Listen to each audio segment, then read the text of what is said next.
what's happening in this country should never happen. And we are going through, there's no doubt in my mind, we're going through a crucible of history.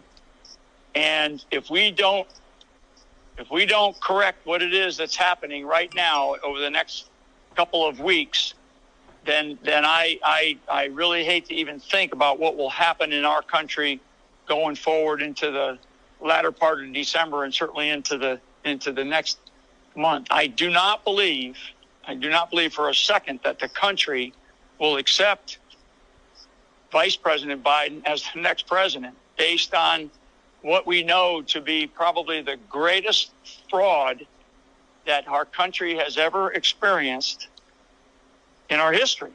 I mean, what we're seeing, what I'm in right in the middle of it right now, and I will tell you that, first of all, the president has clear paths to victory. They have clear paths to victory, and they actually don't require a lot of courtroom action. What they require is they require a lot of honesty out of elected officials, and frankly, a lot of Americans who are coming forward and telling us their stories. I mean, the hundreds and hundreds of Americans around the country in different states, not just the swing states, but many, many other states that are coming forward with their stories and putting them down on affidavits as witnesses. We had probably 10 or 12 affidavits come in from one particular state today, and because there's been a number of threats to people, these particular patriots, they sent their photos in with their affidavits and said, "Put mine up at the top of the list because I want people to know that I'm not going to be afraid of these people that are threatening our country and our way of life."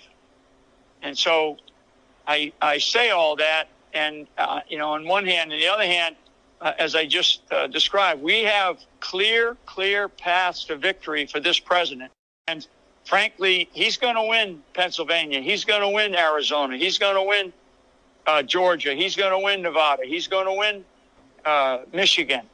And the other one that he's probably going to pull in is Wisconsin too, because there's a discrepancy in Wisconsin of 130,000 fraudulent ballots that they just found. They just discovered.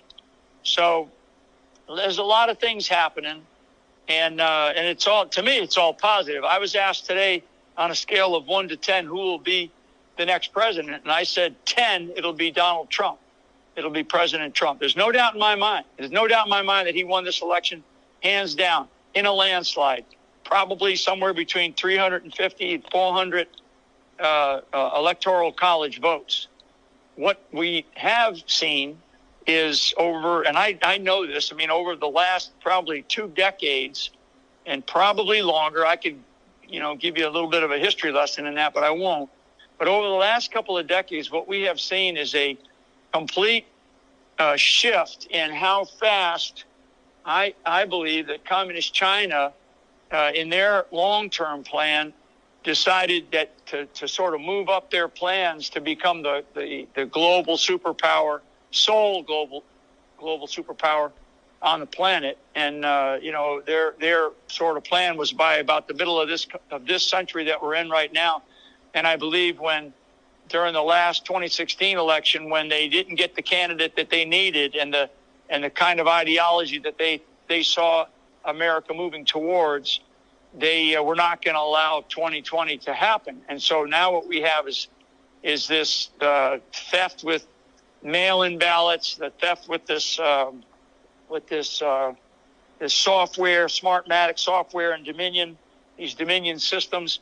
I mean, these are systems that are not owned by this country. How can we say that we accept a system that is not made in this country, and not even and in many of the cases the ballots aren't even tallied in this country? How can we say that here in this country that we accept that?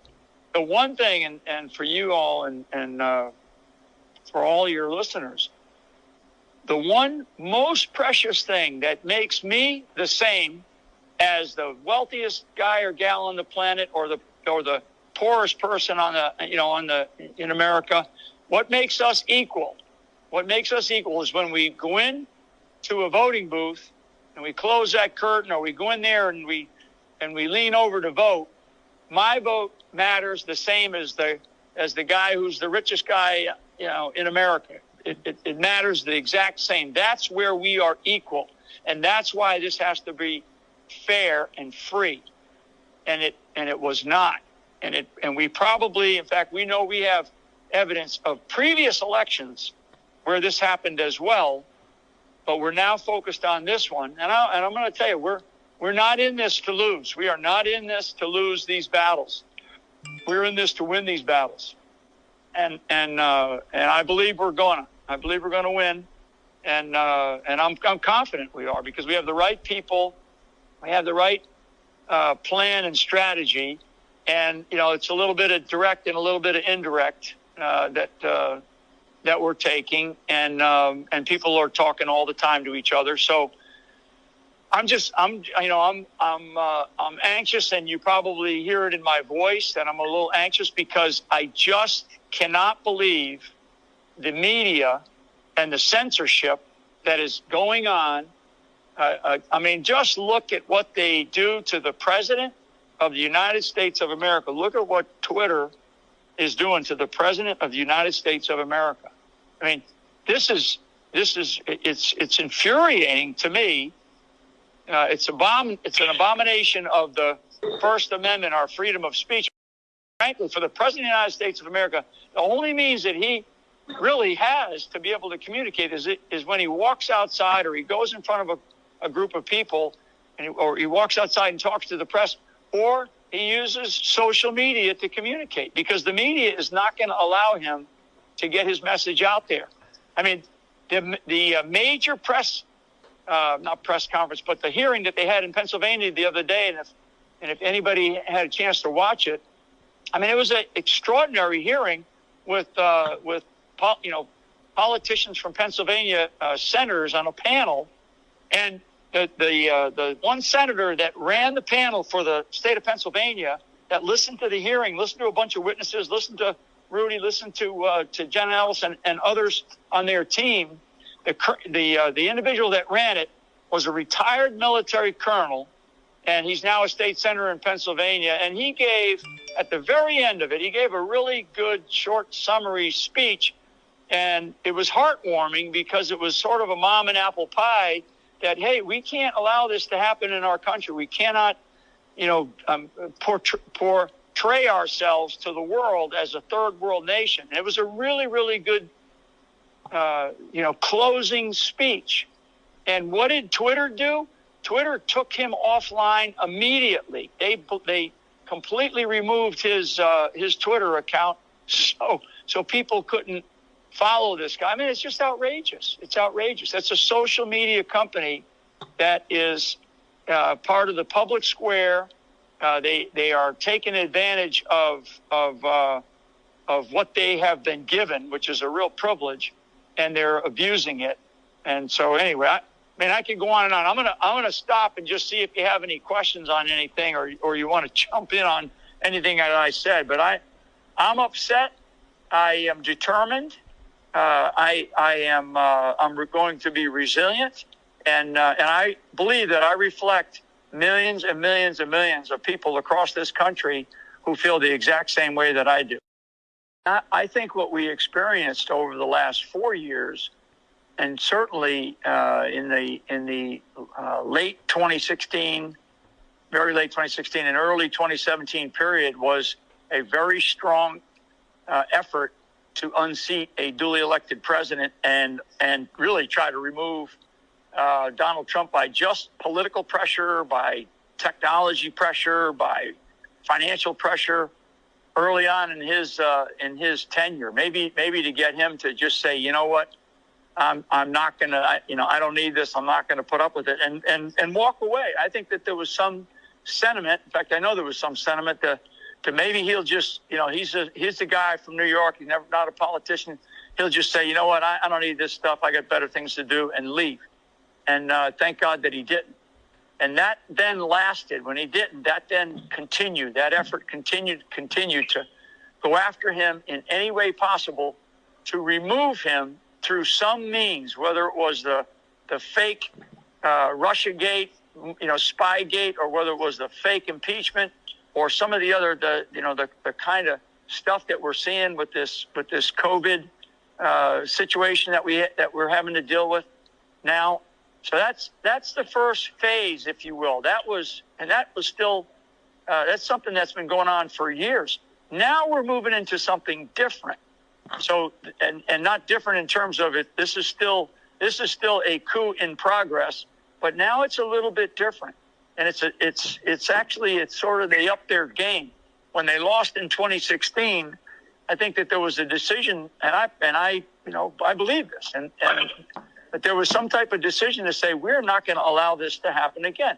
I mean, all you got to do is go back and listen to some of the comments this past summer from some of the senior people that were that are part of this Democratic Party, right? I mean, Hillary Clinton won, being, I think it was back in July or certainly mid-summer time frame, where she said, no matter what, Joe Biden should not concede. I mean, why would she say that in the middle of the summer, 3, maybe 4 months before an election?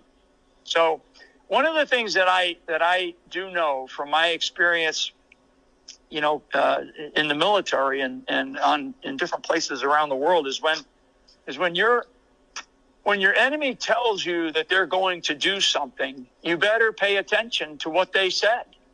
And you better have some plans, and you better have some ideas about how to deal with that if, in fact, that does come to fruition.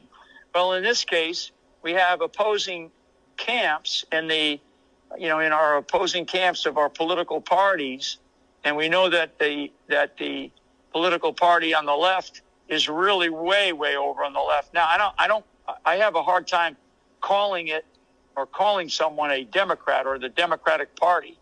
That's a name only, folks, because it's really the Democratic Socialist Party of America that has, usurped and taken over that element, and they are a very loud voice. And so they're Katie bar the door assault on us, on our country and our way of life, and they're doing anything they can right now to try to pretend like, okay, nothing to see here, and Joe's going to be our next president here. And I'm just telling you, it's the level of fraudulent activity, definitely what I would describe as what we have seen and what has been reported to us as certainly criminal behavior.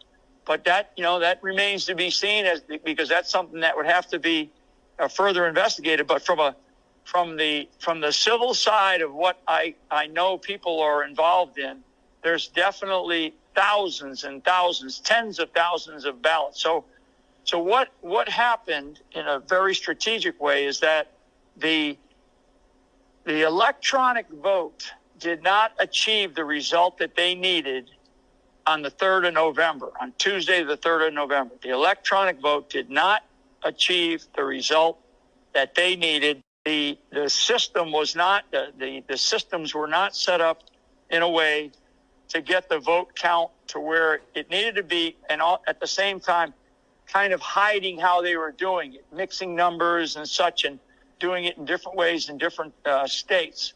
So when that happened, they realized, okay, we have to stop. We have to shut down. Unheard of, unprecedented. And then Vice President Biden goes to bed. And they shut down, 5 states that night. Shut down, stopped. How do we ever allow that to happen?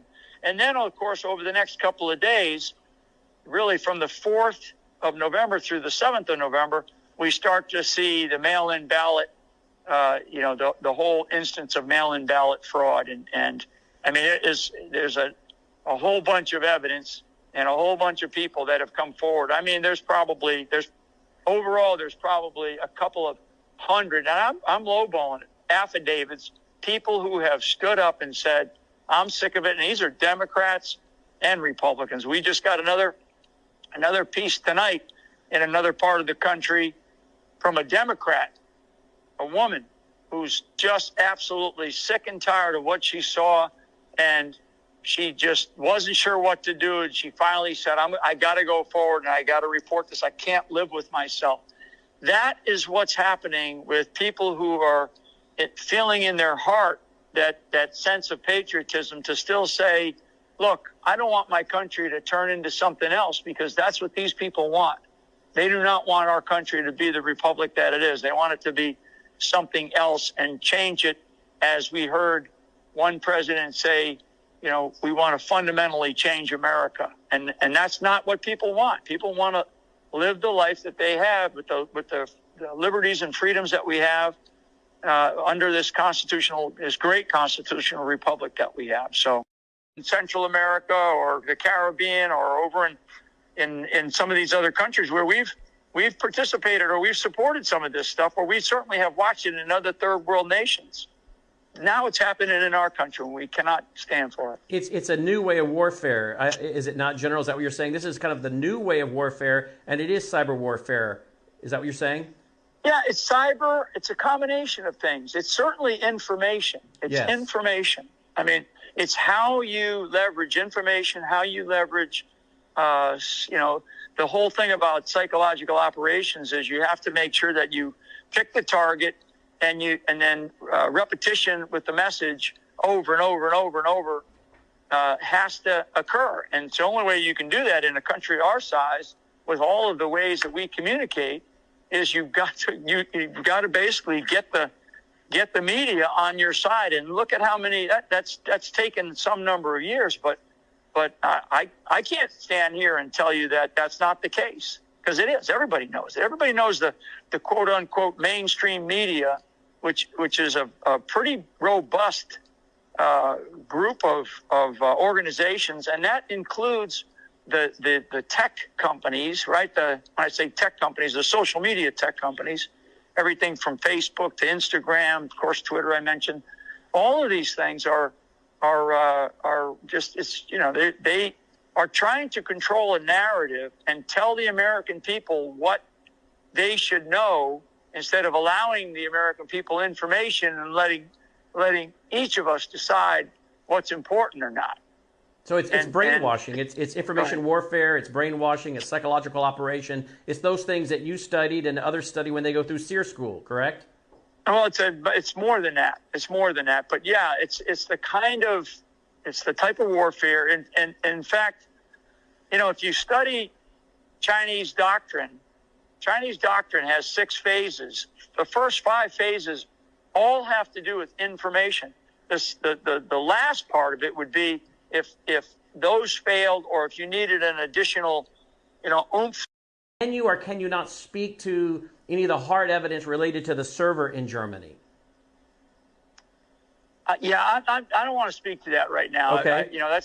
She's mentioned it, and she's actually has some really good filings. They just filed another amendment, I believe, in Georgia.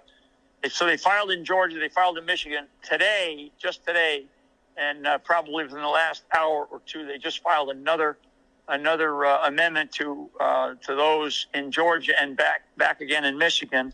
And I think the next couple of priorities, are looking at some of these other states where there's some big challenges. But you really do have to go and dig into, and this is the challenge. You've got to go and dig into the filings instead of reading a soundbite here or there, because it's our life. This is our country. This is the time in our history where if we don't get this right, this country is done. It will be over as we know it. And as I stand here talking to you, I'm not standing here for me. I'm standing here for my children, my grandchildren, and frankly, the beacon of hope that we are as a country. And I would say, and I'll just wrap it up, because I'm going to have to jump here. There are paths to victory. I mean, it's clear. And so key states are Georgia, Michigan, Arizona, Georgia, Michigan, Wisconsin, Michigan, Arizona, Nevada. I mean, there's ways that the president can get to, and his team can get him to the margin that he needs to win. without Pennsylvania. But he's going to win Pennsylvania too. So I'll leave you and I'll leave the audience with this, because I don't want my tone to be so strong where you sense a frustration. I'm really not frustrated. I'm determined, and I am going to remain resilient to this assault that we have ongoing by elements in our country that are trying to tell us, don't look here, everything will be just fine. It won't be. We cannot have this. We cannot allow this. We are going to we're going to get this straight. We're going to straighten it out. It's going to be done properly. It's going to be done legally.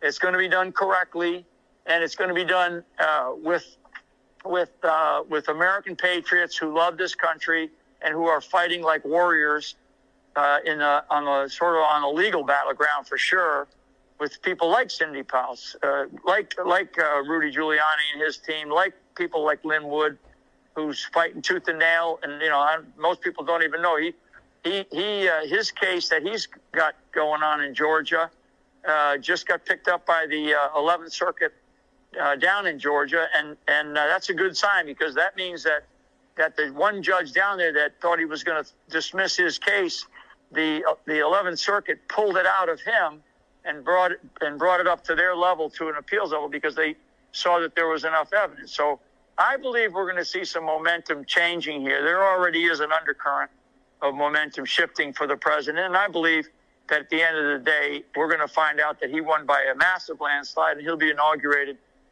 come this January.